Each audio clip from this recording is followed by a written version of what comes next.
Minasan, mari kita lanjutkan cerita Sakamoto Days chapter 102 sampai 103. Sebelum saya lanjut, siapa tahu ada yang ingin berdonasi, silakan klik link Saweria yang ada di deskripsi ya. Diawali dari kilas balik ketika Kanaguri berusia 18 tahun. Saat itu ada sebuah film yang sangat disukainya. Dia sering memutarnya sampai VCD-nya rusak. Filmnya sangat bagus dan menarik. Bahkan Kanaguri sangat ingin mengunjungi tempat pembuatan film itu. Akhirnya suatu hari dia pergi ke sana. Tapi tidak ada yang spesial dengan tempat tersebut. Rasanya tidak semenarik di film yang dinontonnya. Tempat asing, lingkungan, orang-orang, pembunuhan. Kenapa di film jauh terlihat menarik ketimbang kenyataannya? Kembali ke masa sekarang, di mana Kanaguri melancarkan serangan lasernya yang berhasil dihindari oleh Sakamoto. Dia bertanya-tanya, apakah itu laser densitas tinggi? Kanaguri menjawab bahwa itu hanya sebuah lampu, meski Kanaguri melakukan sedikit modifikasi. Kanaguri tidak suka membuat film yang biasa. Kanaguri pun kembali menyerang, sehingga kali ini Sakamoto terkena laser tersebut. Sakamoto pun terkejut melihat baju dan pulpennya yang langsung meleleh. Kanaguri menanyakan, mengapa Sakamoto menghalanginya? Apa untungnya bagi Sakamoto melindungi database dan murid-murid itu? Ataukah Sakamoto melakukan semua ini karena ingin membalaskan dendam mantan gurunya? Dengan serius, Kanaguri mengatakan bahwa semua yang ada di dunia ini adalah bagian dari sebuah film, termasuk kematian dari seseorang yang mereka cintai. Alam semesta diciptakan untuk menjadi panggungnya, dan semua orang yang terlahir di dunia ini tercipta untuk menjadi pemerannya. Etsuko Satoda adalah salah satu komoditas film yang cukup menarik. Seorang guru yang mati demi melindungi muridnya. Jika Sakamoto menghalanginya, itu hanya akan merusak alur cerita filmnya. Kanaguri pun berteriak bahwa dia akan membuat film tentang Sakamoto nanti.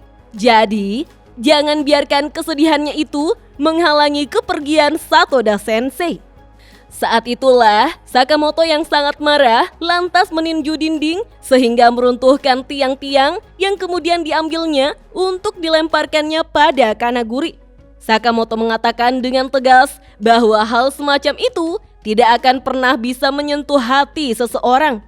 Kanaguri pun menghindari semua serangan Sakamoto dan berkomentar bahwa serangan Sakamoto terlalu ceroboh. Apakah Sakamoto telah kehilangan kesadaran?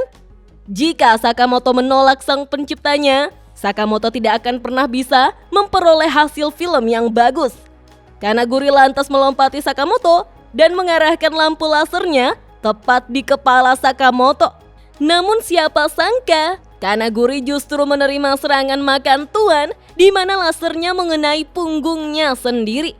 Kanaguri terkejut saat melihat lasernya yang memantul ke segala arah berkat tiang bangunan yang dilemparkan oleh Sakamoto tadi. Bagaimana bisa Sakamoto merencanakannya sejauh ini?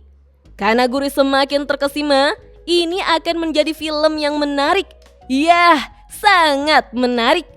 Ketika Kanaguri menyerang Sakamoto dengan papan filmnya, Kanaguri justru menerima pantulan sinar laser dari lampu sorotnya sendiri. Hal itu membuat Kanaguri harus menghancurkan lampu sorotnya dengan melemparkan papan filmnya. Kanaguri pun kembali memuji Sakamoto yang benar-benar menarik. Tapi sayangnya, film bertema live action sudah berakhir di masa Jackie Chan. Mau seorang pembunuh bayaran legendaris sekalipun, seorang aktor tetaplah seorang aktor. Alur sebuah film selalu bisa ditebak. Kanaguri pun menangkis serangan tinju Sakamoto dan terus memegangi tangannya. Sakamoto pun mengatakan bahwa dirinya akan menunjukkan sesuatu yang bahkan belum pernah Kanaguri lihat sebelumnya. Sakamoto pun memutar lengannya dan kini telah memegangi tangan Kanaguri dengan keras. Kemudian, dengan sekuat tenaga, Sakamoto langsung menendang Kanaguri ke atas hingga terlempar. Ketika Kanaguri terjatuh, Sakamoto dengan cepat mendaratkan tiang kayu ke wajah Kanaguri, membuat Kanaguri kembali terlempar. Cahaya pun menembus ruang bioskop, di mana bayangan keduanya terlihat saling beradu. Sakamoto kini meninju Kanaguri sampai mengeluarkan darah dan terus melanjutkan tinjunya berkali-kali. Dalam keadaan bertahan, Kanaguri tidak mengerti apa yang terjadi. Sakamoto tidak terlihat seperti orang yang sudah lama pensiun dari dunia pembunuh bayaran. Entah kenapa, pergerakannya terlalu sulit untuk diimbangi. Sebuah sensasi yang jauh melebihi sebuah film. Kanaguri tidak tahu ada seseorang seperti ini sebelumnya. Sungguh menakjubkan. Kanaguri harus memfilmkannya. Inilah alasan mengapa Kanaguri begitu mencintai sebuah film. Sakamoto lantas melompat tinggi dan mulai menarik nafas dengan sangat kuat untuk ditiupkannya pada Kanaguri sampai terlempar di dinding. Sakamoto berpesan agar Kanaguri meneruskan hidup di dunia hayalannya saja dan mengucapkan salam perpisahan. Tetapi Kanaguri yang terluka menanggapi bahwa Sakamoto sepertinya mulai menyukai sebuah film. Kanaguri pun berusaha bangkit berdiri, sementara Sakamoto mengatakan bahwa ini sudah berakhir. Sakamoto akan menyerahkan Kanaguri pada JAA, jadi jangan berpikir untuk melakukan tindakan konyol. Kanaguri pun menanyakan, apakah Sakamoto tahu film seperti apa yang membosankan? Sakamoto menjawab, film yang dimana si protagonis menyadari bahwa yang dia yakini saat ini hanyalah sebuah ilusi. Kanaguri menjawab, salah. Jawabannya adalah film yang endingnya bisa ditebak saat separuh jalan. Kanaguri menanyakan, apakah Sakamoto mau tahu pendapatnya pada mereka yang membuat film seperti itu? Iya, mereka sangat menjijikkan. Saat itulah Sakamoto merasa ada yang aneh di sini. Kanaguri melanjutkan, bagian-bagian seperti munculnya sebuah tekad setelah mengalahkan musuh itu memang sangat diperlukan. Tapi yang terpenting adalah bagaimana caranya untuk mampu mengelabui para penonton. Kanaguri pun menghapus merah yang ada di bibirnya, di mana Sakamoto sangat terkejut karena mengira itu adalah darah yang membeku, tapi ternyata itu adalah efek sebuah riasan. Dan kita pun diperlihatkan bagaimana Kanaguri dengan cepat mengiris perut Sakamoto menggunakan papan filmnya. Kanaguri berkomentar, andai Sakamoto membuat film, dia yakin itu akan menjadi film yang membosankan. Siapa juga yang mau menonton film pertarungan maut di mana endingnya tidak ada satupun dari mereka yang mati. Ketika Sakamoto merasa kesakitan dengan perutnya yang berdarah, Kanaguri lalu mengatakan, sepertinya 96 jam sudah berlalu. Apa tekad Sakamoto tidak akan muncul kecuali putrinya dalam bahaya? Sakamoto dengan sangat marah berteriak agar Kanaguri menutup mulutnya. Sakamoto akan membuat Kanaguri tidak akan pernah bisa lagi membuat sebuah film. Sakamoto pun bergerak cepat untuk menendang Kanaguri, tetapi Kanaguri bergerak mundur untuk menghindar. Kanaguri sudah menduga jika Sakamoto terlihat keren sekarang, namun Kanaguri tidak berniat mati di tangan JAA. Kanaguri bertekad akan memilih ending ceritanya sendiri.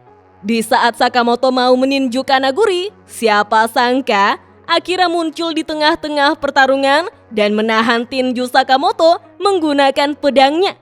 Keduanya sangat terkejut melihatnya, lalu menanyakan kenapa Akira melakukannya.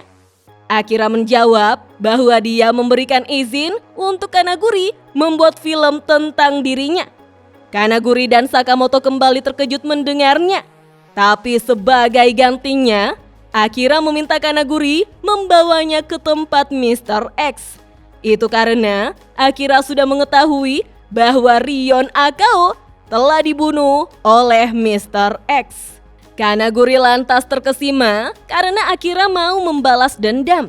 Keduanya pun berlari pergi, membuat Sakamoto berteriak berusaha menghentikan Akira. Tapi tiba-tiba saja Shin memecahkan dinding sambil terjun dari ketinggian.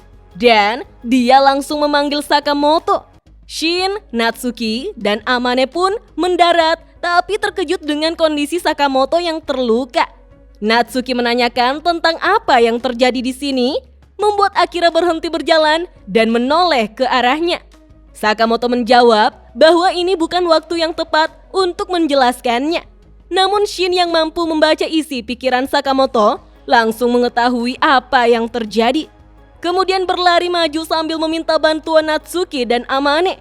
Mereka harus menghentikan Akira sekarang juga. Ketiga orang ini pun langsung mendekati Akira, tetapi Shin terkejut karena dia bisa melihat benangnya. Sementara Akira menatap mereka dengan sangat tajam.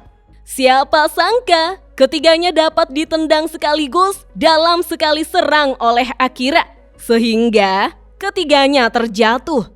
Shin tidak menyangka jika kekuatan sebenarnya dari Akira itu seperti ini.